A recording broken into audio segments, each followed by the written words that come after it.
반갑습니다. 예수는빛교회입니다. 영원한 진리 되시며 세상을 다스리시는 하나님을 예배하는 오늘 9월 22일 예배 하나님의 주권과 부활의 진리라는 제목으로 함께 나눌 하나님의 말씀은 마가복음 12장 13절에서 27절까지의 말씀입니다. 제가 지은 신약성경 75면입니다. 함께 우리 본문 말씀 보겠습니다. 신약성경 복음서에 있는 마가복음 12장 13절에서 27절까지의 말씀입니다. 하나님의 말씀에 경청하십시오.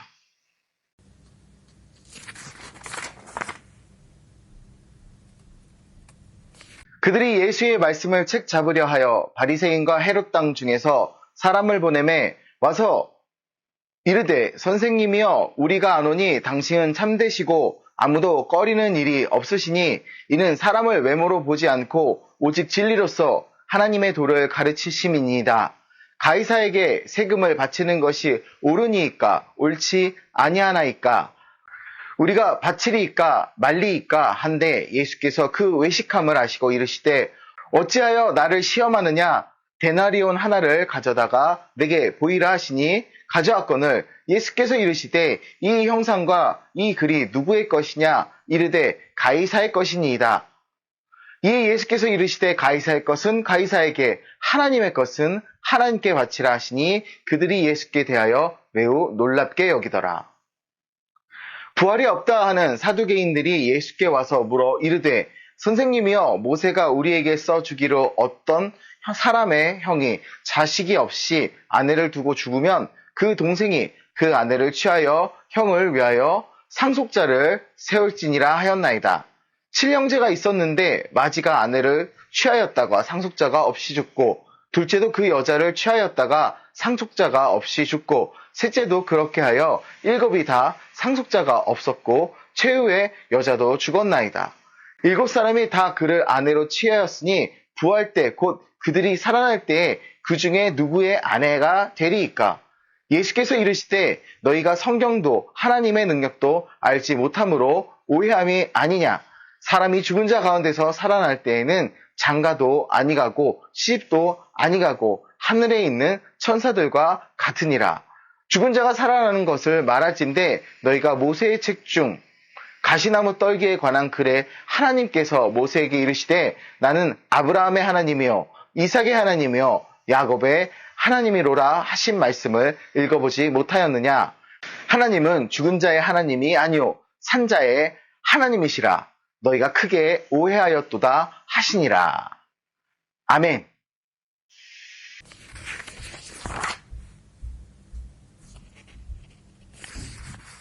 유대교 지도자들은 예수님의 비유의 말씀에 크게 찔림을 받자 그 즉시 바리새인과 헤롯 당원들을 보내 예수님을 책잡으려 했습니다. 그들은 예수님을 함정에 빠뜨리기 위해 로마 제국에 세금을 바치는 문제를 꺼내들었지요.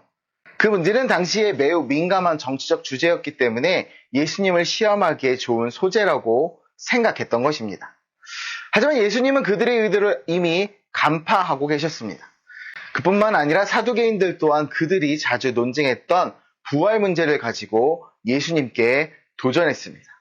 그들은 자신들의 교리적 관점으로 예수님을 곤란하게 만들려고 했죠.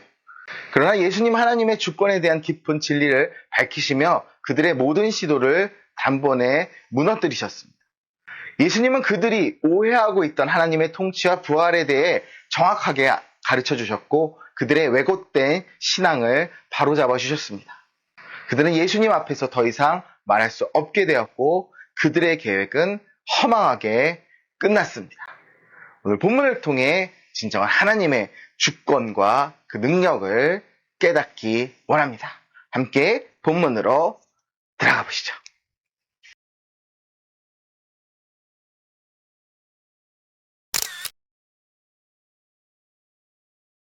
대제사장과 서기관 그리고 장로들은 예수님을 함정에 빠뜨리기 위해 바리새인과 헤롯 당원들을 보냈습니다. 그들의 목적은 예수님께 교묘한 질문을 던져 그 답변을 가지고 예수님을 고발할 빌미를 찾으려 하는 것이었습니다. 그들이 던진 질문은 매우 정치적인 문제였습니다. 가이사에게 세금을 바치는 것이 옳습니까? 라는 질문이지요. 이 질문은 당시 뜨거운 논쟁거리였습니다. 로마 제국이 수많은 나라를 지배했고 그렇기 때문에 그 나라들은 로마에 충성을 바치기 위해 세금을 바쳤습니다. 한편으로는 로마 제국에 충성을 다해야 한다는 의견이 있었고 다른 한편은 이방 제국의 억압을 거부하는 유대민족주의적인 입장이 있었습니다. 그들은 이러한 상황을 이용해 예수님을 공경에 빠뜨리려던 것이었습니다. 만약 예수님이 세금을 바치는 것이 옳다 대답하면 유대민족주의자들의 반감을 살 것이고 반대로 세금을 바치지 말라고 한다면 당시 로마 당국에 의해 반역자로 몰리게 될 상황이었습니다. 그러나 예수님은 그들의 겉으로는 공손하게 찾아왔지만 그 속에는 불순한 의도가 숨어 있다는 것을 이미 알고 계셨습니다. 겉과 속이 다른 그들의 의도를 명확하게 파악하고 계셨던 것입니다. 예수님은 그들의 올무에 걸리지 않으시고 오히려 그 상황을 하나님의 주권에 대해 가르치시는 아주 좋은 기회로 삼으셨습니다. 예수님은 그들에게 가이사의 얼굴이 새겨진 한 데나리온 동전을 가져오게 하셨습니다. 그리고 그 동전을 가리키며 가이사의 것은 가이사에게 돌려주라. 헬라어로 아포도테라고 말씀하셨습니다. 이 말씀은 로마 제국의 세금을 바치는 것을 승인하는 것처럼 보이지만 그 이상의 깊은 의미를 담고 있습니다. 예수님은 단순히 세금 문제를 넘어 모든 것이 궁극적으로 하나님의 주권 아래 있음을 강조하신 것입니다. 가이사의 형상이 새겨진 화폐를 가이사에게 돌려주라는 예수님의 말씀은 유대 사회와 로마 사회 모두에게 반박할 여지를 남기지 않는 아주 완벽한 답변이었습니다. 그러나 예수님은 여기서 그치지 않으셨습니다. 이어서 17절에 하나님의 것은 하나님께 바치라는 말씀을 하셨지요. 이 말씀은 가이사의 것과 하나님 것을 따로 구별하라는 의미가 아닙니다. 가이사로 상징되는 세속 권세 역시 하나님의 주권 아래 있음을 선포하신 것입니다. 결국 하나님의 것은 모든 것이며 모든 것이 하나님의 것이며 그 누구도 하나님의 주권을 침해할 수 없다는 가르침이었습니다. 예수님은 이 대답을 통해 자신을 책잡으려 했던 자들의 계략을 단번에 무너뜨리셨습니다. 그들의 시험은 실패로 돌아왔고 예수님은 하나님의 아들로서의 사명을 끝까지 이루기 위해 흔들리지 않으셨습니다. 이처럼 예수님은 하나님의 주권을 선포하시며 모든 인간의 관계를 뛰어넘는 지혜로 자신의 길을 걸어가셨습니다. 그야말로 예수님의 공의와 정의와 그리고 아름다운 주권의 선포입니다.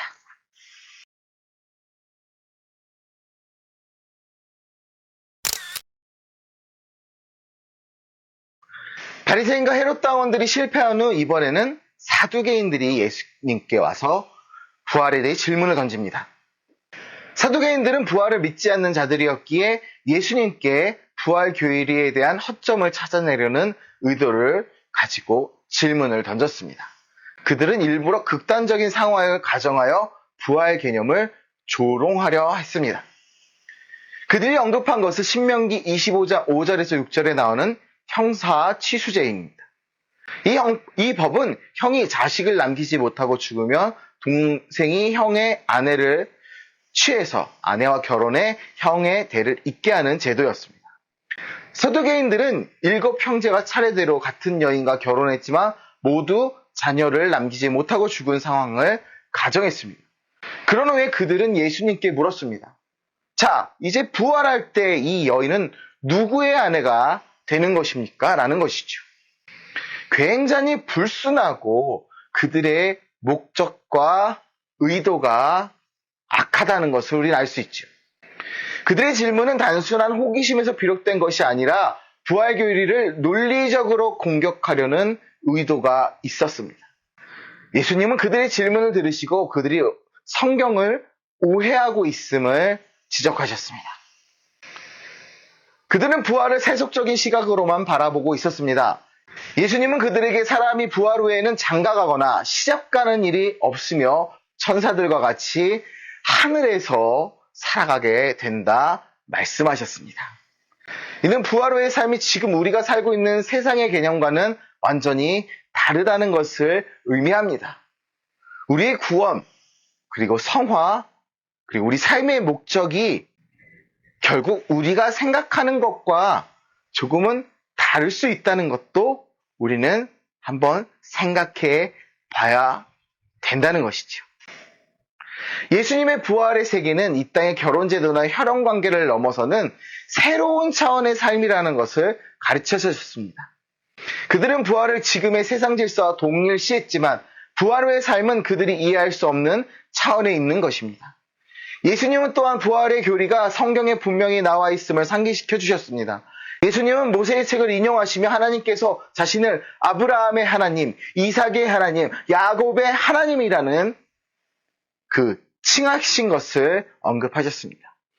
이는 하나님께서 죽은 자의 하나님이 아니라 살아있는 자의 하나님이심을 뜻하십니다. 하나님은 죽음을 뛰어넘는 생명의 주인이시며 이 땅에서 생을 마친 자들도 하나님 앞에서 여전히 살아있는 존재라는 것을 예수님은 명확히 알려주셨습니다. 사두개인들은 이러한 진리를 깨닫지 못했고 그들의 질문은 결국 무의미하게 되었습니다. 우리는 부활의 신비를 이 세상의 기준으로 이해하려 해서는 안 됩니다. 고린도전서 15장 42절에서 바울은 부활의 몸이 썩지 않을 영광스러운 몸이라고 설명합니다. 우리가 경험하게 될 부활은 이 세상에서 경험한 그 어떤 것과도 비교할 수 없는 전혀 새로운 차원의 삶입니다. 예수님께서 가르쳐 주신 대로 우리는 그 신비를 있는 그대로 받아들이고 장차 우리가 누리게 될 부활의 삶을 기대해야 합니다. 지금 우리가 상상할 수 있는 범위를 넘어서는 그 삶은 하나님의 섭리 안에 숨겨져 있으며 그것을 바라보며 믿음으로 기다리는 것이 우리의 신앙입니다. 바로 그리고 그 신앙으로 우리는 우리의 창조 목적 그대로 하나님께 온전한 영광을 돌리는 삶을 살아야 합니다. 우리는 부활 이후에 영생을 기대하며 그날이 오기를 설레는 마음으로 기다리며 하나님께 영광 돌릴 수 있어야 합니다.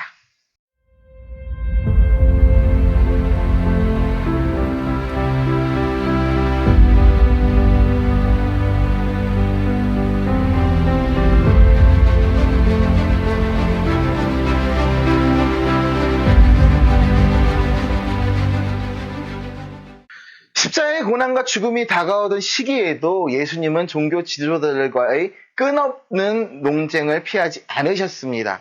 그들은 예수님을 시험하고 넘어뜨리려 했지만 예수님은 그들의 의도에 휘둘리지 않으셨을 뿐 아니라 오히려 그들에게 하나님의 주권과 부활에 대한 가르침을 주셨습니다. 로마의 세금 문제나 부활에 관한 질문들은 모두 예수님을 책잡기 위한 함정이었으나 예수님은 그 상황들을 하나님 나라의 진리를 선포하는 기회로 사용하셨습니다. 그들의 질문 뒤에 숨겨진 불순한 의도를 아시면서도 예수님은 그들을 품으시고 성경과 하나님의 능력에 대한 무지를 지적하시며 진리를 밝혀주셨습니다. 예수님은 그들의 관계에도 불구하고 하나님의 주권을 선포하셨고 그들이 이해하지 못하는 부활의 신비를 가르쳐 주셨습니다. 예수님은 십자가를 향해 흔들림 없이 나아가셨으며 끝까지 하나님의 계획을 이루기 위해 그 길을 걸어가셨습니다. 우리 역시도 예수님 따라 그 길을 끝까지 걸어가는 진리의 용사되기를, 공의와 정의의 용사되기를 주님의 이름으로 축복하고 기도합니다. 감사합니다.